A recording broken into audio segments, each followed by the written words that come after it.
Now, I've talked about some of these tricks that you're going to see before with the formula booklet, but I thought now that we're getting close to the end of our build-up, now is the perfect time to talk about some of them. So these are, first of all, this is the sum of an arithmetic, and this is the sum of a geometric.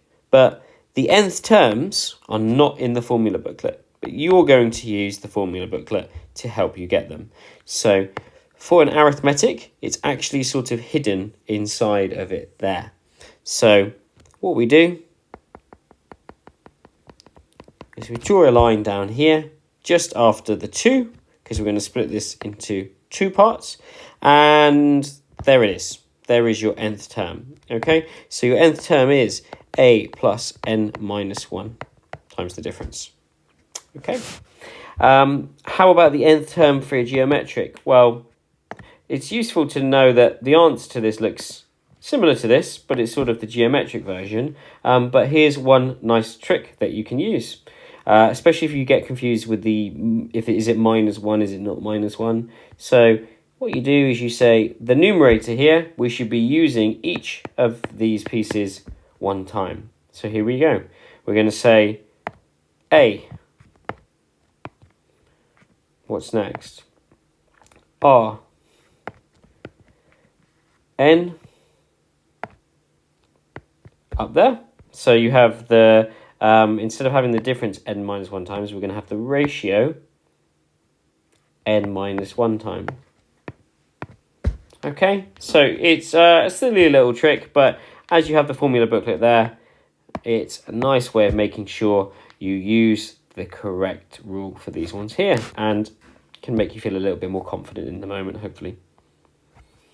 How about these ones here? So these are the addition rules, but what's useful about the addition rules is if instead about thinking A and B as the same thing, if we set them equal to each other, so let's pretend everything's going to be A, what would that look like? Well, you would just change all of these things to an A. A sine A and a cos A. A sine A and a cos A.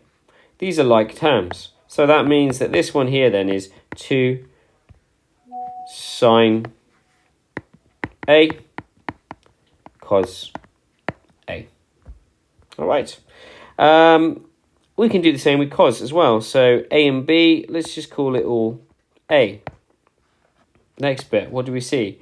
Cos A, cos A. I would call that cos squared A. We have the opposite signs, so notice there's a plus and then minus. They're sort of the other way around, so a minus. And then we have sine squared A.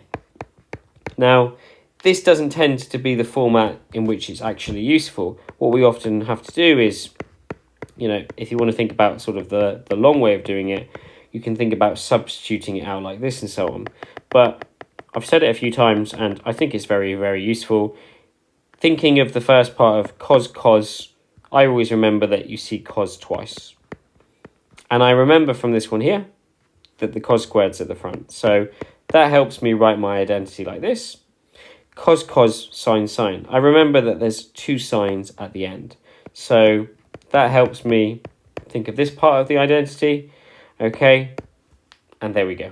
All right, so just as we've done up here for sine double angle from the addition rule, we can do the same for cos, and we'll very quickly do tan as well. So if I had tan A plus another tan A, well, that would be 2 tan A, wouldn't it? 1 minus is still going to be 1 minus tan A, what's tan squared A? Okay, so you don't need to make yourself sort of stressed by trying to remember all of those. You can use the formula booklet to help you.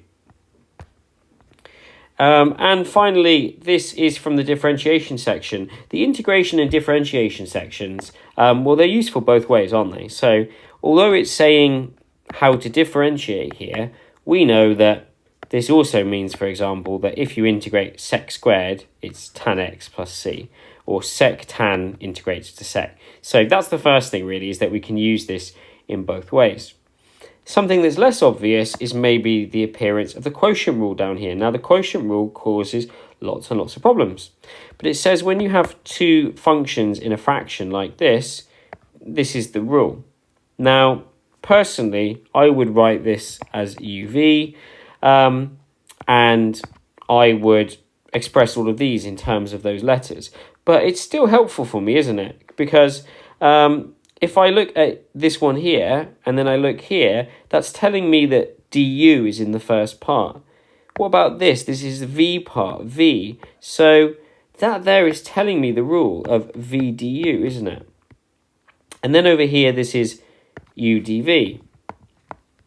So it's helping me crucially make sure this is the right way around, because if you get these the wrong way around, you're very, very likely to get 0 marks in this question. It's really important to make sure you make the first step correctly.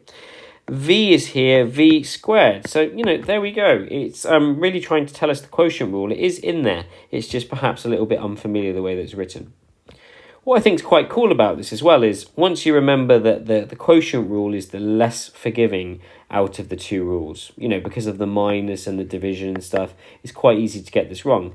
Well, we can also spot that we've got elements here of the product rule, haven't we?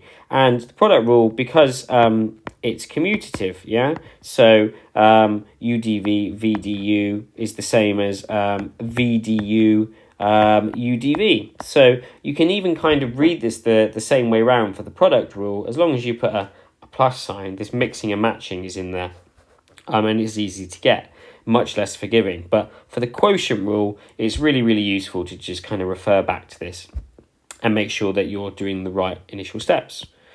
Okay, so there we go.